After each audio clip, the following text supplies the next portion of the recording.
Welcome to our channel. నేను anchor అక్క. ప్రస్తుతం మనతో పాటు ఉన్నారు డాక్టర్ సతీష్ గారు. సార్తో మాట్లాడి హెల్త్ గురించి మరికొన్ని అప్డేట్స్ అడిగి తెలుసుకుందాం. నమస్తే సార్.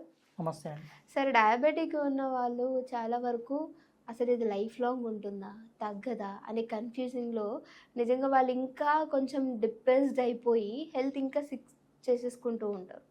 సో మందులు ఎక్కువ వాడుతూ ఉంటారు. ఇలాంటి వాళ్ళకి నిజంగానే డయాబెటిక్ వన్స్ వచ్చింది అని అంటే అది తగ్గని మానని ఒక వ్యాధిలాగా తీసుకోవచ్చు అంటారు. సో యాక్చువల్లీ డయాబెటీస్ అనేది మన లైఫ్ స్టైల్ డిసీజ్.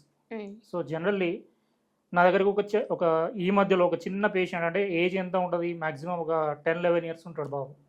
10-11 years. ఆ బాబుకి డయాబెటీస్ ఫ్లక్చువేషన్స్ అంటే వాళ్ళకి తనకు బెడ్ వెయిటింగ్ ప్రాబ్లం ఉంది. యాక్చువల్లీ బెడ్ వెయిటింగ్ ప్రాబ్లం ఉంది.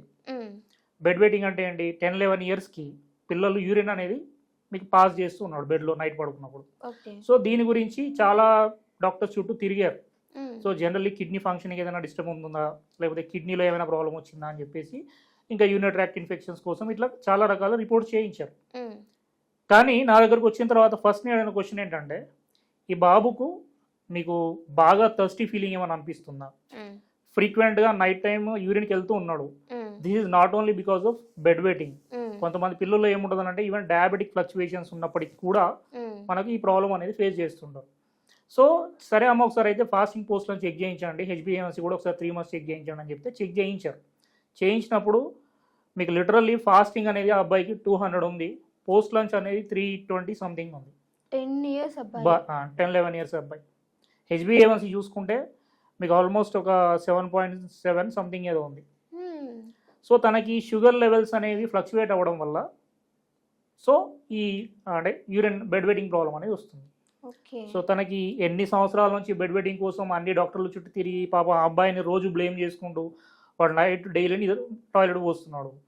అది ఎవరికైనా ఇబ్బంది కదా, పోసేవాడికి ఏమైనా రోజు పోయాలంటుందా నైట్ టైం. సో వాడికి ప్రాబ్లం ఏంటంటే ఇది యాక్చువల్ ప్రాబ్లం. సో ఇప్పుడు డాక్టర్ దగ్గరికి వెళ్తే వాళ్ళు ఏమన్నారు, అది డేట్ అయిన తర్వాత వెళ్తే ఇన్సులిన్ స్టార్ట్ చేద్దామని చెప్పేసి చెప్పారు.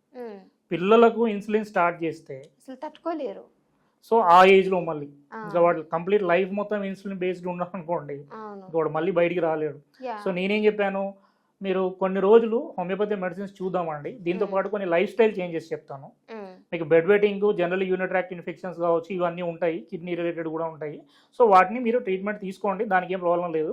ఈ డయాబెటిక్స్ మాత్రం ఇమీడియట్గా స్టార్ట్ చేయకండి అని చెప్పి, చిన్నపిల్లడే కాబట్టి కొద్దిగా లావు ఉంటాడు అబ్బాయి. సో మనం కొద్దిగా వెయిట్ తగ్గిద్దాము. సో వెయిట్ తగ్గిస్తూ కొన్ని రకాల మెడిసిన్స్ యాడ్ చేసి ఇస్తాను హోమియోపతిలో, చూద్దాం సైడ్ ఎఫెక్ట్స్ లేకుండా అని. ఒక 6 months అయితే వెయిట్ చేయండి, కంగారు పడకండి అని చెప్పి స్టార్ట్ చేశాం. సో తనకు చెప్పిన లైఫ్ స్టైల్ చేంజెస్ ఏంటి అంటే, ఆ అబ్బాయి చిన్నప్పటి నుంచి అంటే గారాబంగా పెంచడం వల్ల వాడు ఏమీ తినడు.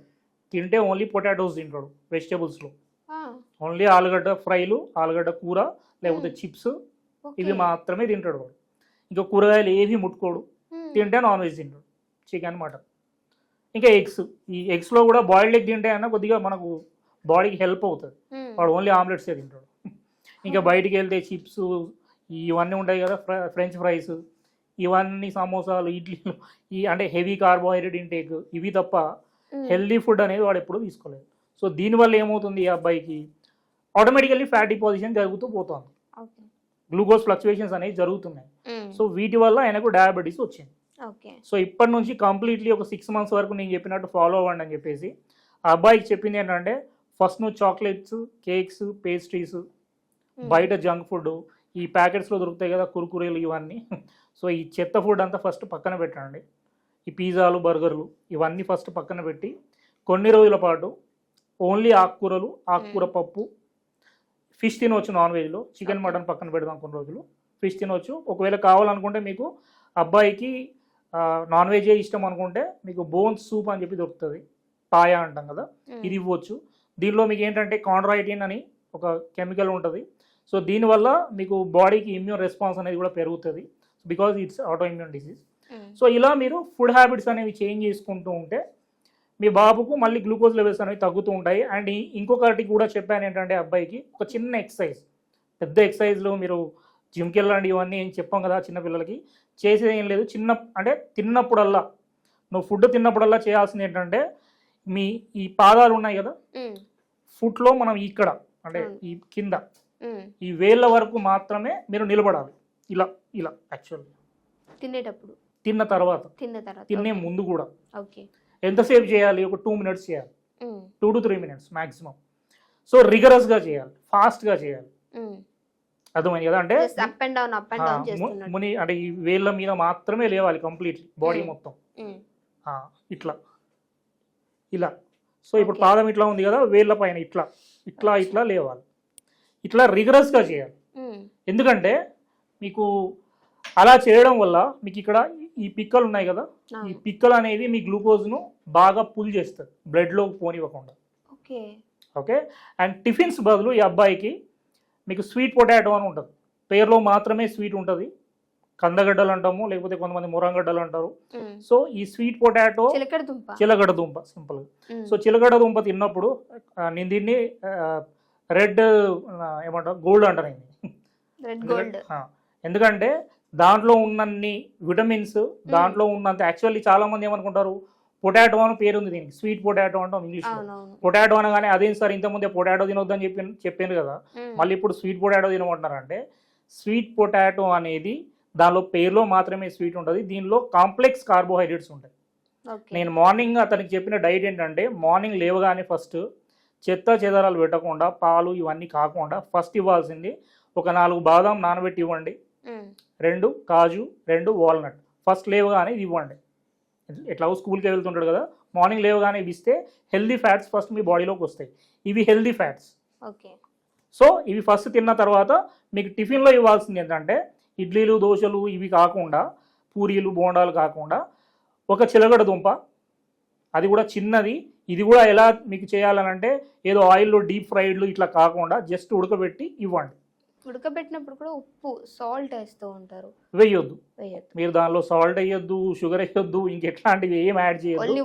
ఓన్లీ వాటర్లో కొద్దిగా ఉడకబెట్టిన తర్వాత అది మళ్ళీ దాన్ని డీప్ ఫ్రైలు చేసి, కట్ చేసి, నుజ్జు చేసి పెట్టాల్సిన అవసరం కూడా లేదు.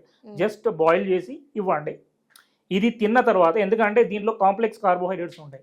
ఈ కార్బోహైడ్రేట్స్ ఏం చేస్తాయంటే, మీరు తిన్న ఫుడ్లోంచి ఈ గ్లూకోజ్ అనేది ఇమ్మీడియట్గా బ్లడ్లోకి ఎంటర్ కాకుండా కాపాడుతుంది.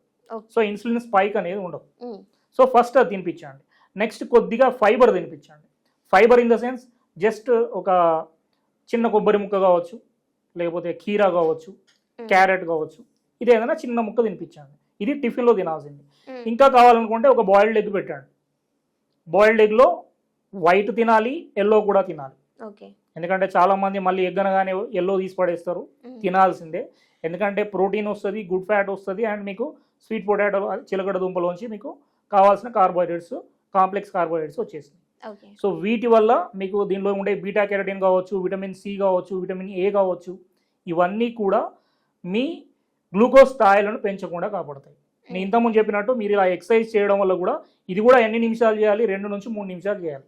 కొద్దిగా వెయిట్ ఎక్కువ ఉన్నారు, లేదు ఇది ఓన్లీ చిన్న పిల్లలకి అంటే ఓన్లీ చిన్నపిల్లలకనే కాదు, ఎవరికైనా మీరు తిన్న వెంటనే ఇలా చేయడం వల్ల మీకు గ్లూకోజ్ స్పైక్ అనేది తగ్గుతుంది. సో దీనివల్ల డయాబెటిక్ ఫ్లక్చుయేషన్స్ కూడా తగ్గుతాయి. ఓకే, ఇప్పుడు మీరు చెప్పిన ఏ డైట్ అయితే ఉందో అది ఎవరైనా సరే పాటించవచ్చు? ఎవరైనా అండి, చిన్నపిల్లలని కాదు, పెద్దవాళ్ళు ఎవరైనా. సో ఏజ్ సంబంధం లేదు, అందరూ చేయొచ్చు.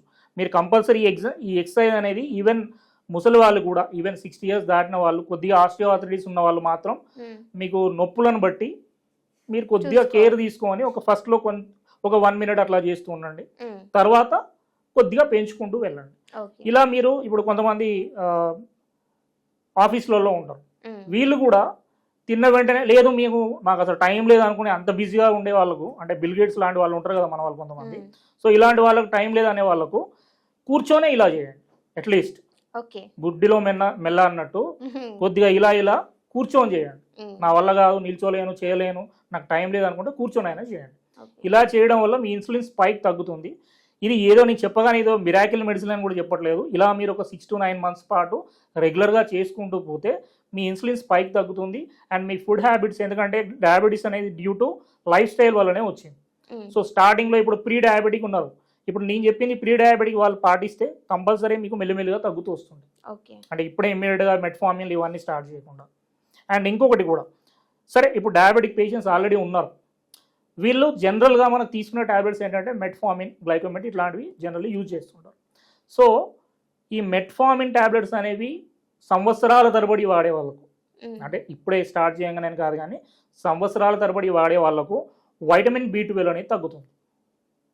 దిస్ ఈజ్ యాక్చువల్లీ చాలామంది పేషెంట్స్లో చూస్తున్నాం విటమిన్ B12 డెఫిషియన్సీ ఉంది. నేను ఫస్ట్ అడిగే క్వశ్చన్ ఏంటంటే డయాబెటిక్ ఏమైనా ఉన్నారా, లేకపోతే ఏదైనా గాల్ బ్లాడర్ రిమూవ్ చేశారా మీకు, అంటే గాల్ బ్లాడర్ సర్జరీ అయిందా, ఇవి క్వశ్చన్స్ అడుగుతాం. ఎందుకంటే మీకు గాల్ బ్లాడర్లో బయలు ప్రొడక్షన్ అనేది సరిగా కాగనప్పుడు కూడా, అంటే మీకు పైత్యరసం అంటాం, ఇది సరిగా లేనప్పుడు, ఎందుకంటే గాల్ బ్లాడర్ తీసేసిండ్రు అనుకోండి ఈ పైత్యరసం అనేది డైరెక్ట్లీ మీ ఇంటెస్టైన్స్లోకి వస్తుంది. అప్పుడు మీ ఫ్యాట్ అబ్జార్ప్షన్ కాదు. మీరు తిన్న ఫ్యాట్ అంటే ఇప్పుడు సింపుల్ హెల్దీ ఫ్యాట్స్ కొన్ని ఉంటాయి, అంటే ఫ్యాట్ సాల్యుబుల్ విటమిన్స్ ఉంటాయి. ఈ ఫ్యాట్ సాల్యుబుల్ విటమిన్స్లో విటమిన్ D అనేది మేజర్గా మనకు కావాల్సింది, vitamin D, A, K. So ఇవన్నీ కూడా ఫ్యాట్ సాల్యుబుల్ విటమిన్స్ అంటాం. ఇవి ఖచ్చితంగా మీ బాడీకి అబ్జార్బ్ అవ్వదు ఎప్పుడైతే గాల్ బ్లాడర్ తీసేస్తారో. సో ఈవెన్ డయాబెటిక్ ఉన్న వాళ్ళకి గ్యాస్ట్రిక్ ఇష్యూస్, యాసిడ్ రిఫ్లక్స్లు, బ్లోటింగ్లు, లూజ్ మోషన్స్, కాన్స్టిపేషన్స్ ఇవి కూడా చూస్తుంటాము. సో ఇవి కూడా ఏంటంటే మీకు సంవత్సరాల తరబడి డయాబెటీస్ ఉండడం వల్ల వచ్చే కాంప్లికేషన్స్ అన్నమాట.